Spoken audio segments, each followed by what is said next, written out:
एक और एस्पेक्ट पे आते हैं जो कि है इंटरनेशनली ये किस तरह से जुड़ा हुआ है। जब जब डीजीसीए ने सर्टेन रूल्स एंड रेगुलेशन बनाया कि मई में और नवंबर में ये सारी रूल्स आपको फॉलो करने हैं 2 फेज में। तो मई में जब ये सारी हुई तो एक तुर्किश कंपनी है, तुर्किश एयरलाइन, जो कि सेल्वी कंपनी है, जो कि तुर्किश एयरलाइन को चलाती है।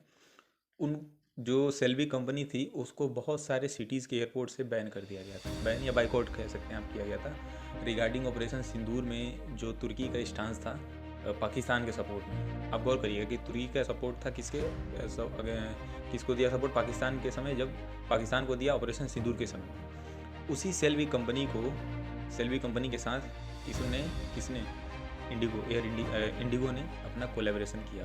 अभी मैं उस पर भी आता हूँ किस तरह से कोलैबोरेशन किया। मई में ही, यानी कि मई में जब पहला सेट ऑफ रेगुलेशन आया तो मई में ही डीजीसीए ने बहुत सारे तुर्किश एयरलाइन के चीज़ों में सर्च ऑपरेशन किया, तो उसमें बहुत सारे एक्सप्लोजिव मटेरियल्स पाए गए। मैं बहुत सारे आर्टिकल लगा दूंगा, आप देख लीजिएगा, क्रॉस चेक भी कर सकते हैं। बहुत सारे तुर्किश प्लेन में एक्सप्लोजिव पाए गए और ऑफिशियली गवर्नमेंट ने मना किया था कि तुर्किश एयरलाइन के साथ अपना जो भी रिलेशन है और जो भी कोऑर्डिनेशन है उसको ख़त्म करो जून और अगस्त तक, ठीक है। और उनको टाइमलाइन भी दिया गया था इंडिगो को अगस्त तक कि आप खत्म करो, लेकिन इंडिगो ने अगस्त तक ख़त्म नहीं किया। अब आते हैं कि अब हम तुर्किश एयरलाइन की बात करते हैं। जो तुर्किश एयरलाइन है उसमें तुर्की सोवर्जिन वेल्थ फंड का स्टेक है 45%। आप इस रिलेशन को गौर फरमाइएगा, ठीक है। कि तुर्की सोवर्जिन वेल्थ फंड जो है उसका उसमें शेयर है 45%। और ये किसकी कंपनी है? एर्दोगन। अब एर्दोगन कौन है? आप गूगल पे जाइए, सर्च करिए, तुर्की के प्रेसिडेंट एर्दोगन। आप सोचिए, अब आप देख सकते हैं कि किस तरह से पूरा रिलेशन जुड़ा हुआ है। तुर्की से एयरलाइन में 48% से अधिक शेयर किसका है?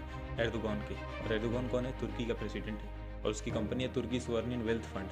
अब आप हमें बताइए, जो तुर्किश एयरलाइन है उसमें किसके किसके स्टेक हैं? अगर आप जानना चाहेंगे तो मैं आपको बता देता हूँ। चाइना, पाकिस्तान, तुर्की, और ये तीनों किसको सपोर्ट करते हैं?